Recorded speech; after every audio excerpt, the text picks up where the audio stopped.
여자사주입니다. 오늘은 백연머리 송사 잘하는 사주에 대해서 얘기를 해볼게요. 백연머리 송사라는 건 그야말로 백연머리에서 하는 속삭임 같은 것들이죠. 백연머리 송사를 유난히 잘하시는 분들이 계셔요. 그것도 아주 크나큰 복이라고도 할 수 있을 것 같아요. 본인이 원하는 바대로 백연머리에서 본인의 원하는 내용들을 잘 이끌어가고 그 타이밍을 적재적소에 잘 활용할 줄 아는 그런 분들이라고 볼 수가 있겠죠. 뭐 여자로서는 더할 나위 없이 중요한 부분인 것 같고요. 그걸 잘하면 아무래도 남편이 완전히 내 편이 될 수가 있겠죠. 내 편이고 내 뜻대로 잘 따라주고 그거는 결국 뭐 시댁 입장에서 보면은 굉장히 그 며느리 때문에 우리 아들이 변했다라는 그런 측면도 줄 수 있는 부분이라고 생각해요. 그러니까 굉장히 상대적인 개념이죠. 그죠. 결혼해서 며느리 때문에 내 아들이 변했다. 내 말을 듣지 않는다. 라는 것도 어찌 보면은 시어머니들의 입장에서는 며느리가 백연머리 송사를 잘하는 케이스라고도 볼 수가 있겠죠. 그러니까 본인이 부인일 때와 시어머니일 때 그 느낌이 다를 수 있을 것 같습니다. 아무튼 그 굉장히 중요한 재능 중에 하나인 것 같고요. 뭐 부부라는 게 대부분은 음양이 짝을 지어서 생기는 것들이기 때문에 굉장히 더할 나위 없이 남녀가 만났을 때 굉장히 중요한 부분이라고 생각이 듭니다. 여기 나온 사주의 이제 주인공분은 그 능력이 어찌 보면 좀 탁월하신 분이세요. 백연머리 송사를 잘하시는 분들은 확실히 그 사주에 나와 있는 관의 모습, 살의 모습을 나의 식상으로 잘 조련할 수 있는 그런 사주를 백연머리 송사가 잘 통하는 그런 사주라고 볼 수가 있을 것 같습니다. 관에 해당하는 존재가 남편이고요. 그 다음에 식상이라는 행동 자체가 뭔가 자손을 퍼뜨리기 위한 그런 사전 밑밥이나 작업물 그런 것들도 될 수가 있고 그 결과물로서는 또 이제 자식이 될 수도 있겠죠. 그래서 일단 여자 사주에 식상이 굉장히 중요한 역할을 차지하고 있고 그 식상이 관을 잘 조련할 때 내 남편은 내 말을 잘 듣는다.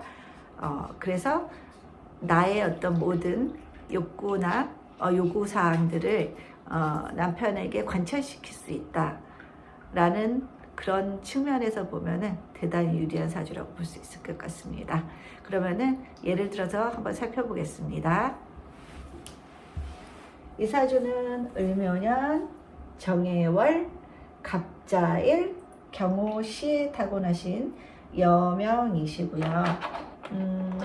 일단은 목화토금수부터 볼까요? 목이라는 거는 지금 2개가 있고요. 화라는 거는 하나가 있죠? 2개가 있네요. 위아래. 토는 없습니다. 금은 하나, 그쵸? 수는 하나, 둘, 그죠? 2개네요. 그럼 목에 해당하는 인자는 비겁, 화에 해당하는 인자는 식상, 토에 해당하는 부분은 재성, 금에 해당하는 부분은 관성, 수에 해당하는 부분은 인성이라고 볼 수가 있겠습니다.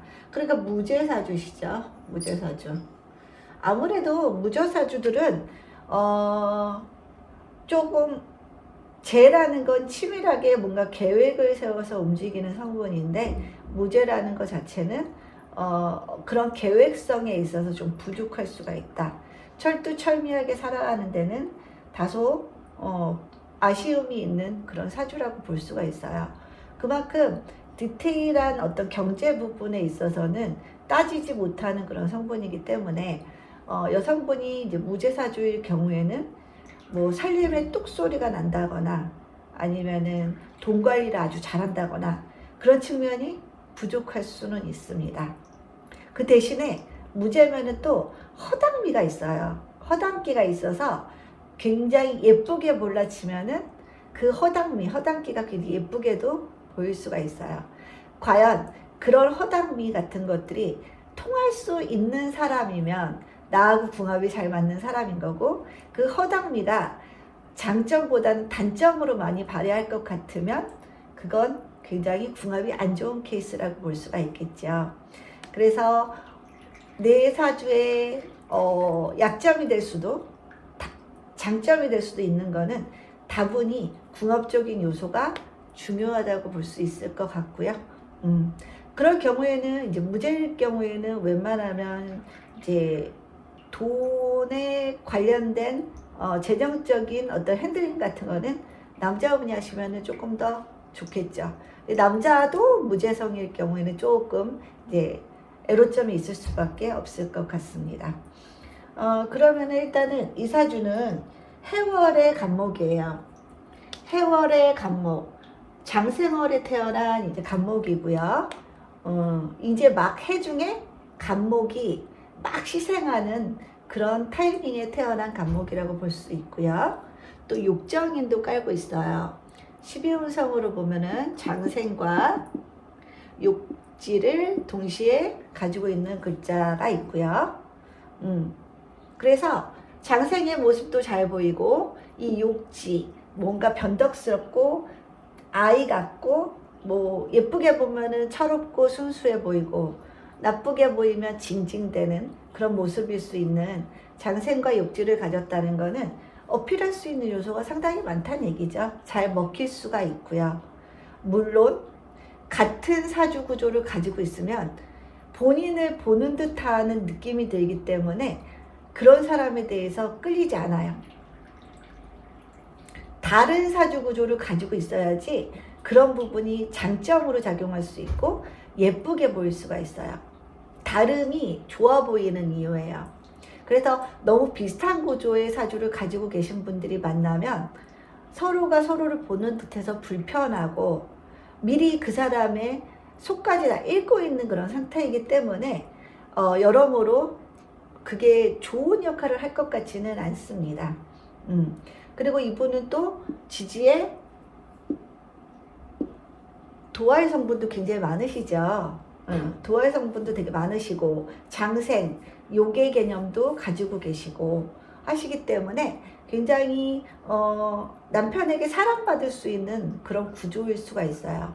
그리고 남편도 딱 천간에 도드라져 있죠. 천간에 도드라져 있다라는 거는 내가 남자를 사람들에게 드러낼 수 있는 그런 남자를 만난다는 뜻이기 때문에 사회적으로 어느 정도의 명망이 있는 분이라고 보시면 될 것 같습니다. 뭐 그거는 개인의 차이는 있겠지만 일단 본인의 마음속에서 내 남자는 밖에다 내놔도 뭔가 꿀릴 게 없다, 자랑스럽다 라는 의미가 들어가 있다고 볼 수 있을 것 같습니다. 그러니까 잘난 모습이죠. 상당히 잘난 모습일 수 있어요, 남편이. 그리고 남편이 잘난 모습이려면 내가 그 남편을 뭔가 조련할 수 있는 기술이 있어야 되는 거거든요. 그 기술에 해당하는 게 이제 식상이라고 볼 수 있어요. 여기서는 이 정화가 남편 성인 이 경금을 잘 재련하고 있는 그런 모습이죠. 그러면은 결국 이분은 식상을 매우 잘 쓰는 분이라고 볼 수가 있어요. 더군다나 해월에 꼭 필요한 조우를 천간의 정화로 띄웠기 때문에 이분은 무엇보다도 정화를 굉장히 쓸 수밖에 없고, 그리고 잘 쓰게 되는 그런 역할이 주어진 사주라고 볼 수 있어요. 비겁이 함께 식상을 키워주는 그런 모습입니다. 그리고 남편에 해당하는 경금이 일단은 시에 있다라는 것 자체가 내 자식과 같은 남편이라는 뜻이죠.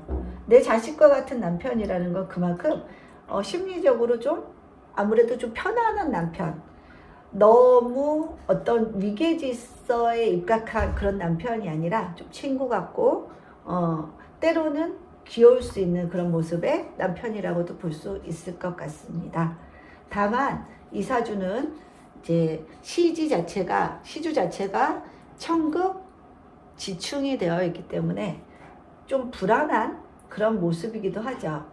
그런데다가 간목이 터전을 내릴 땅이 존재하지 않다는 것도 굉장히 간목에게 있어서 심리적인 부담이 될 수 있는 그런 모습이라고 볼 수 있어요. 비겁은 이렇게나 많은데 비겁이 극하는 토의 요소는 지장간에만 해중의 무토, 오중의 기토 이렇게 있기 때문에 상대적으로 토가 좀 부실한 상태의 토라고 볼 수 있고, 더군다나 이 해월, 겨울에 태어났기 때문에 기본적으로 해자축월은 무토기토 입장에서 굉장히 약한 구간이기 때문에 재적으로 상당히 취약한 그런 사주라고도 볼 수가 있고요. 그리고 이 사주는 재성이 없어서 상관 대살이 되는 사주예요. 재성이 있다면 상관생재로 이어져서 나의 상관을 재를 만들어내는 어떤 기폭제로서의 역할을 하지만 재성이 없다라는 거는 결국 상관의 역할이 편관이라는 살을 재련하는데 사용되어진다라고 할 수 있겠죠. 그러니까 이 사주는 상관대사라는 사주로서 관을 극복하고 관을 조련하고 관을 길들이는 데 사용하는 상관이라고 볼 수가 있겠죠. 이럴 경우에는 아무래도 상관생재 재생살이 되는 게 아니라 상관대살이 되기 때문에 결혼 이후로 뭔가 재적인 활동이 좀 멈춰지는 그런 생활을 할 가능성이 높죠. 그래서 결혼해서 애를 낳게 되면은 경제활동 자체를 좀 이제 안 하게 되는 그런 경우들도 많이 있다고 볼 수가 있을 것 같습니다. 더군다나 이 천간에 상관을 띄웠다라는 거는 정관이 오면 언제든지 상관 경건하겠다는 그런 운의 흐름이 오기 때문에 일을 그만두거나 아니면은 남편과의 문제가 생길 수 있다라는 게 이렇게 딱 천간의 글자로서도 보이게 되죠. 그쵸? 상관이 떠 있다는 건 그만큼 상관 경건에 노출될 일이 많다. 그러면 나이도 많고 탈도 많고 뭔가 남들 입에도 오르내리기가 좀 쉬운 그런 사람이 될 수도 있다라는 뜻이고, 남이 보기에도 상관적인 요소 때문에 다소 불편할 수도 있다라는 걸 의미하기도 해요. 그래서 상관이 떠 있는 분들은 좀 조심하셔야 돼요. 언제든지 남에게 나의 모습이 상관경관으로 비춰줄 수 있다라는 걸 염두에 두고 살아야 된다는 거죠. 더군다나 비겁이 함께 생해주는 이 상관은 그죠? 엄청 힘이 센 상관이라고 볼 수도 있을 것 같습니다. 일단은 여기 양인도 있고요. 그죠? 양인도 있고, 그 다음에 해월의 자수, 인성의 힘이 굉장히 강한 사주죠. 인성도 강하고 이 비겁도 강하기 때문에 신강한 사주라고 볼 수 있고, 신강한 사주에서 이 빼내는 정화의 힘도 굉장히 중요하다. 사람이 많이 먹으면 결국 많이 뱉어내야 되는 게 정상적인 거죠. 움직이게 하는 요인이 될 수가 있는데, 이 빼내는 이 화의 요소도 굉장히 잘 작용하고 있다고 볼 수가 있겠죠. 더더군다나 이 상관이 여기 뿌리 오화로서 또 이렇게 연결이 된다는 것도 상당히 중요해요. 그래서 이분은 겨울에 이 정화 오화 상관을 잘 쓸 수 있는 구조다. 그러면은 상관이라는 거는 남편을 길들이고, 남편에게 나의 욕구나 요구사항을 잘 전달한다는 그런 뜻이죠. 이럴 경우라면은 일단은 남편 입장에서는 정화의 극을 받고 오화의 극을 받고 있는 그런 상황이잖아요. 그러면은 경금 입장에서는 화극금을 심하게 받고 있는 상황이라 굉장히 관에 노출이 많이 된 모습이죠. 그러면은 여기서 우린 또 새로운 걸 알 수가 있어요. 이 남편은 재생살의 구조일 것이다. 재생살의 구조일 것이다. 그죠? 남편은 제가 살을 이렇게 생하는 그런 구조일 가능성이 상당히 높죠. 그죠? 그러면 제가 결국 좋은 역할을 하지 않는 사주가 될 수 있다는 얘기죠. 여기서도 남편이 좀 힘들어 보이는 건 사실이죠. 경금의 뿌리가 전혀 없어요.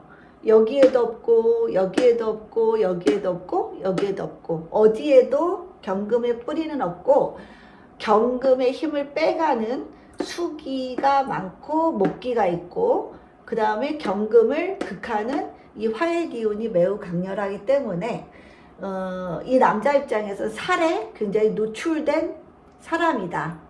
그죠? 살에 노출된 사람이다라고 볼 수가 있습니다. 그죠? 이 살에 해당하는 정화, 오화가 이 목의 생을 많이 받고 있는 거죠. 그럼 목은 이 남편에게 있어서 재성이죠. 그래서 재성이 이 상관을 생해준다. 그래서 재생살의 구조가 될 수 있다는 얘기죠. 이해가 가시나요? 재생살 구조가 나올 수밖에 없어요. 그러면 궁합이 맞는 사람을 만난 거예요. 내 원래 임자될 사람을 만난 거예요. 그렇게 되면은. 그리고 실질적으로 이분의 남편분은 정말 재생살 구조입니다. 신기하게도. 그렇죠? 그래서 일단은 이분은 상관으로 살을 잘 조련하는 그런 모습이기 때문에 천간에서 이 상관이 잡히면 안 되겠죠. 상관이 굉장히 중요한 요소이기 때문에 천간에서 개수나 임수, 정계충이나 정임합이 들어가면 좋지 않은 운이다라는 걸 우리는 알 수가 있어요. 그러면은 이 상관을 꼭 써야 되는 사주이기 때문에 상관을 보호하는 방법은 무기토에 있겠죠. 그죠? 무기토에 있어요. 무토기토를 정화가 생함으로 인해서 수가 와도 토로부터 자신을 보호할 수 있는 그런 기제라고 볼 수가 있어요. 그러므로 개수나 임수 뜰 때는 운이 딱히 좋다고 보기 어렵고요. 그 다음에 상관이 떠 있기 때문에 일단은 운에서 신금이라는 정관이 올 때도 위험하죠. 상관 경관이 일어나 버리니까. 그러면 능력 있는 구조인 이 상관 대살이 아니라 상관 경관이 일어나서 외부적으로 자꾸 마찰이 생기거나 남의 입에 오르내리거나 상관 경관에 그런 운을 온몸으로 맞을 때가 오는 거죠. 그래서 신금 올 때 항상 조심해야 돼요. 그러면 이분한테는 이 정화, 이 오화인 상관이 굉장히 중요한 요소이기 때문에 이분은 상관 행동을 할 때 남편을 핸들링 할 수 있고 그리고 상관을 낳아야지 자식을 낳아야지 남편이 잘 조려야 된다라는 그런 의미이기도 하기 때문에 상당히 굉장히 상관이 중요한 사주가 됐죠. 그래서 이런 사주일 경우에는 자식을 빨리 낳는 게 좋아요. 그러면 자식 자체가 나를 극하는 이 살을 제어해주는 그런 역할을 하고 있기 때문에 그리고 일단은 자식 자리와 일지 자체가 충이라는 거는 상당히 위험하죠. 상당히 위험하기 때문에 가장 지지에서는 바람직한 글자는 사실은 뭐 통관을 해줘야겠죠. 수와 화를 싸우는 수와 화를 말려주는 통관의 글자인 임목 같은 것들이 오면은 참 좋죠. 그죠? 그러면은 수생목, 목생화 이렇게 이어질 수가 있을 테죠. 묘도 물론 어느 정도 통관의 역할을 하지만 인보다는 약하게 쓸 수밖에 없겠죠. 묘가 수를 빨아들이면 얼마나 빨아들이겠어요. 그죠? 그렇기 때문에 수를 빨아들이는 기능이 약하기 때문에 화를 보호하는 그런 역할이 상대적으로 좀 작을 수는 있습니다. 제일 좋은 건 임목이겠죠. 그죠? 그리고 지지에서도 뿌리 내릴 토가 되게 중요하겠죠. 근데 톤대 해월이기 때문에 사실은 미라는 글자가 굉장히 좋을 수가 있죠. 다소 계절적으로 좀 치우쳐져 있기 때문에 미라는 글자. 그리고 술도 괜찮죠. 왜냐하면은 묘술합을 짤 수도 있고 묘술합 화를 짤 수 있고요. 그 다음에 오술합 화를 짤 수 있기 때문에 이 사주에서 용신인 화를 매우 잘 쓸 수 있는 그런 글자라고 볼 수가 있어요. 그죠? 그러면 안 좋은 글자는 뭐가 있을까요? 안 좋은 글자는 뭐 축이라는 글자도 안 좋겠죠. 해자축. 해자축이면 인성이 너무 강해져서 이 경금이 설기가 너무 심해지는 그런 상황도 생길 수가 있겠죠. 그러면 정화가 심히 물바다를 이뤄서 너무 약해지는 그런 모양새로 바뀌어서 축토도 좋지 않고요. 그 다음에 자진압. 그쵸? 자진압할 때 수기운이 너무 창궐해 있는 것도 결코 좋을 것 같지 않습니다. 그쵸? 축토, 진토. 그 다음에 또 습한 글자들은 별로 좋지는 않을 것 같아요. 그죠? 신금. 신금도 신자합으로 수기운을 더 가중시켜서 화의 힘을 너무 약하게 해주기 때문에 신금도 좋지가 않아요. 유금도 마찬가지죠. 유금도 좋은 영향은 아니에요. 그죠? 수기가 많은 가운데 금이 온다는 거는 간목에게 큰 부담이 될 수가 있고 금의 성분, 금수가 강해지면 결국 화의 설기가 너무 심해진다는 측면에서도 좋지가 않습니다. 다만 좋은 건 유라는 게 오면은 내 겁재를 멸충해준다는 측면에서는 이제 괜찮을 수가 있죠. 좋은 면도 있고 나쁜 면도 있을 수 있는 글자가 유금일 것 같고요. 그죠? 이런 글자들이 오면은 좋지 않다. 이거는 세운에도 해당되고 대운에도 해당되고요. 세운이라는 건 1년 운이고요. 대운은 10년 운이고요. 물론 월운에도 해당이 됩니다. 그러면은 뭐 가장 좋은 간지를 찾아보면 일단은 무기토가 굉장히 좋은 간지가 되고요. 그쵸? 그 다음에 갑이 와도 괜찮겠죠. 갑이 오면은 갑이 정화를 생함으로 인해서 상관성이 강해지니까 더 화급금을 잘할 수 있는 입장이니까 이런 글자들이 올 때가 좋아요. 그러면은 한번 따져볼까요? 무인, 그죠? 무인, 그 다음에 무술, 그죠? 무술 같은 때 좋겠죠. 그리고 기토면 기묘 이럴 때 좋겠죠. 그리고 갑일 때는 갑인, 갑술 이렇게 올 때가 좋겠죠. 그러면은 좋지 않을 때는 반 좋을 때는 뭘까요? 반 좋을 때 천간은 좋고 지진 안 좋을 때겠죠. 그러면 무진, 무신 이럴 때 안 좋겠죠. 기축, 기유 이런 글자가 올 때 반 좋고 반 안 좋고, 그죠? 천간의 글자는 좋은데 지지의 글자는 좋지 않게 오는 거고요. 그 다음 갑도 마찬가지죠. 갑진, 갑신 이런 글자가 오면은 반반 정도, 그죠? 좋은 글자 반, 나쁜 글자 반 이렇게 올 수 있고, 이번에 천간에 좋지 않은 글자가 개수, 임수, 신금이에요. 그러면은 이렇게 만들어지면은 반 좋고, 아니 반 나쁘고 반 좋은 거죠. 그죠? 그 반쪽짜리 운이라고 볼 수가 있어요. 개묘, 그죠? 개미 이렇게 올 수 있고, 임수는 임인, 임술 이렇게 올 수가 있겠죠. 그 다음 신금도 신묘, 신미 이렇게 반 좋고 반 나쁜 운의 흐름을 가져올 수 있고요.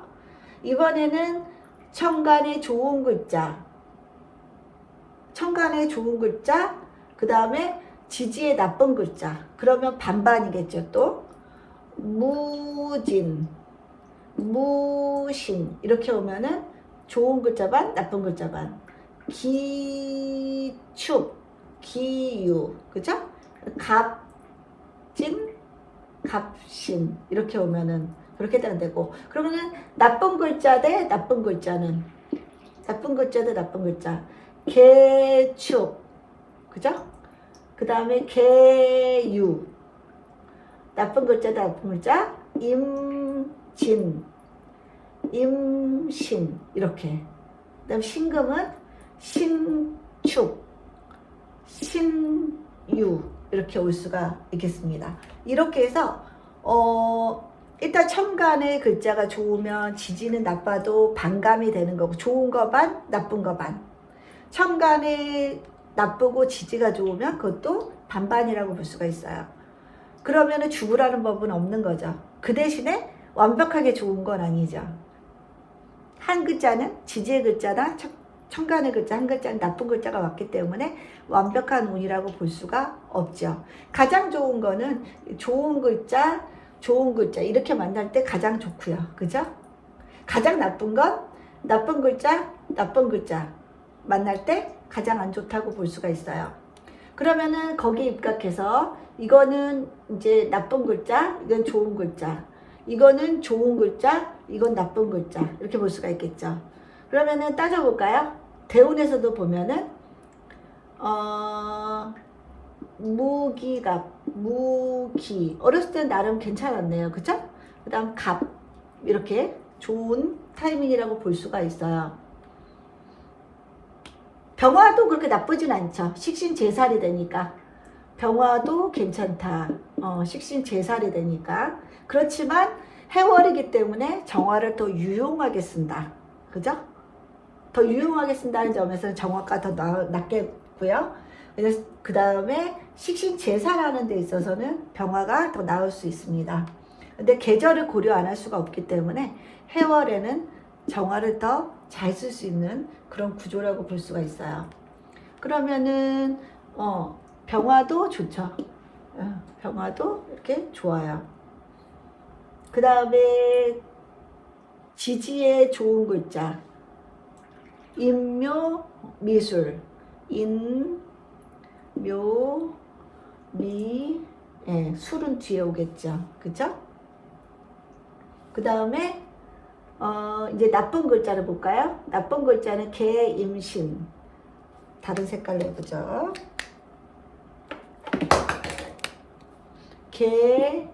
개임신. 이렇게 나쁜 글자. 그 다음에 또 지지의 나쁜 글자. 축. 축. 진. 신. 유. 뒤에 이렇게 있네요. 상대적으로 굉장히 중년 이후로도 사오미로 가기 때문에 굉장히 상관, 식상을 관을 극하는데 매우 잘 쓸 수 있는 그런 흐름으로 이어지고 있죠. 그리고 이 무렵에 결혼을 했는데 이 무렵에도 인오 화국이 펼쳐지면서 굉장히 이 경금이 관에 많이 노출된 경금이라 경금 입장에서는 굉장히 좀 환경이 어려워진 상황이라고 볼 수 있죠. 그러니까 이 여성분의 입장에서는 굉장히 식상이 강해짐으로 인해서 남편을 조론할 수 있는 때이지만 남편의 입장에서 보면은 여자의 식상 행위로 인해서 남편이 굉장히 극을 심하게 받는 그런 상태라고 볼 수가 있기 때문에 결혼에서는 남편은 되게 힘들고 부인은 굉장히 본인의 식상을 마음껏 쓸 수 있는 그런 운의 흐름으로 가고 있다라고 볼 수가 있어요. 그러니까 남자 말 다르고 여자 말 다를 수는 있겠죠. 근데 기본적으로 본인의 이 상관이 살아있는 한 굉장히 상관 대살이 잘 될 수 있는 구조이기 때문에 결혼에서도 이 상관에 해당하는 백연머리 송사를 잘 유용한 도구로 사용할 수 있는 분이시라고 볼 수가 있을 것 같습니다. 여기 보면은 이분은 뭐 좋은 거 나쁜 거가 같이 왔기 때문에 아주 나쁘지도 않고 아주 좋지도 않은 그런 운의 흐름이라 이제 운이 이렇게 간여지동으로 흐르는 분들은 아주 좋거나 아주 나쁘거나 그런 운으로 흐르잖아요. 근데 이렇게 반반씩 흐르는 분들은 그냥저냥 또 잘 흘러가요. 그렇기 때문에 크게 삶의 어떤 큰 변수나 어려움이 있지는 않을 운의 흐름이고, 마찬가지로 이제 이분은 이 상관에 해당하는 게 자식성이기 때문에 임수나 계수 같은 거 올 때 상관이 잡히잖아요. 그죠? 그러면은 상관에 해당하는 자식한테 뭔가 문제가 생긴다는 뜻이거든요. 그죠? 이 정화가? 그러면은 자식 입장에서는 관살을 맞는 거죠. 관살을 맞는 거라 자식이 좀 힘든 상황으로 갈 수 있다는 거예요. 가령 예를 들면 이분의 뭐 자녀분이 입시를 준비하거나 그런 경우라면 임계수, 임인년, 계묘년 같은 경우에는 성적에 비해서 평소 실력에 비해서 시험 결과가 좋지 않는 그런 상황이 만들어질 수 있는 운이라고도 볼 수가 있겠죠. 그래서 임인년, 계묘년은 이분에게 있어서 좀 본인도 상관이 잘 안 먹히고, 그죠? 본인의 말빨도 잘 안 먹히고 자식도 잘 풀리지 않는 그런 모습이라고 볼 수 있을 것 같습니다. 그렇죠? 네, 그렇죠. 그 다음에 또 여기서 해묘미, 미토가 만들어져야지 그나마 이제 수도 미토로 좀 덮고 미중의 정화로 열도 어느 정도 공급받을 수가 있어서 좋아지는 그런 운의 흐름이라고 볼 수가 있으니까, 이분 같은 경우는 병오년, 정미년 이럴 때 좀 괜찮을 수 있죠. 근데 이제 병오년 같은 경우에는 토가 같이 와주면 좋겠죠. 미토 같은 경우 같이 미월 같은 때 와주면 오화가 보호가 되면서 좌우충이 안 벌어지고, 또 화기가 강해짐으로 인해서 내가 관살을 내 상관으로 잘 재련하는 그런 모습으로 갈 수 있기 때문에 병오년, 정미년 같은 때가 굉장히 이분한테는 좋은 때라고 볼 수가 있고, 상대적으로 이 관성에 해당되는 남편의 입장에서는 그걸 심하게 받고 있는 상황이라 힘들다라고 볼 수가 있을 것 같습니다. 그죠? 그리고 내년 갑진년 같은 경우도 천간에 갑이 왔고 지지에 진토가 왔기 때문에 비겁으로 인한 어떤 인성의 증가, 그로 인해서 상관의 설기가 심해지는 상황이라 아주 좋은 운의 흐름은 아니다라고 볼 수가 있어요. 그쵸? 그래서 여자 사주에서는 일단 남자를 잘 요리하는 그런 요인은 상관 대살, 상관 합살, 식신 제살, 식신 대살, 이런 구조이면 상대적으로 남편이 여자의 말을 잘 듣고 여자 또한 남편을 잘 이렇게 잘 만들어서 내가 원하는 모습으로 이끌어갈 수 있는 그런 사주가 된다라고 볼 수가 있을 것 같습니다. 그런 경우라면 이혼을 잘 안 하게 되겠죠. 이혼하는 게 뭐 아직까지는 그래도 남자들의 규칙 사유가 좀 더 많긴 하죠. 아직까지는. 이제 앞으로 시대에는 어떨지 모르지만, 그렇기 때문에 일단은 남편이 내 말을 듣는 게 되게 중요한 요소고, 그러기 위해서는 나의 상관이 살을 재련할 수 있는 그런 모습인데, 상관이 또 너무 강해버리면 살이 그냥 확 내 상관에 의해서 그걸 너무 심하게 받아서 그 자리에 있기가 어려운 구조로 바뀔 수도 있거든요. 그래서 상관과 살에 너무 그 힘의 차이가 있으면 안 돼요. 너무 힘의 차이가 있으면 안 되기 때문에 상관과 살에 좀 대등한, 균등한 그런 힘이 좀 필요할 것 같고, 그 균형이 확 깨질 때 뭔가 남편과의 관계에 있어서 문제가 충분히 생길 수가 있겠죠. 지나치게 상관으로 대살해버리면 남편이 못 펴고 그냥 쓰러져 버리는 그런 경우들도 생길 수가 있기 때문에 굉장히 힘의 논리에 있어서 균형이 필요하다는 것 알 수 있을 것 같습니다. 네. 그리고 일단 토가 없다라는 게 이제 항상 마음이 뭔가 불안, 초조, 안도감이 좀 안 드는 그런 모습이기 때문에 굉장히 토를 지향하는 그런 생활을 하시는 게 좋겠죠. 토를 지향하는 생활은 그야말로 내가 흙 밟고 살고 집도 아파트보다는 주택에 사는 게 좀 더 좋을 것 같고 좀 더 환경이 토가 많이 놓여지는 환경이 좋겠죠. 네.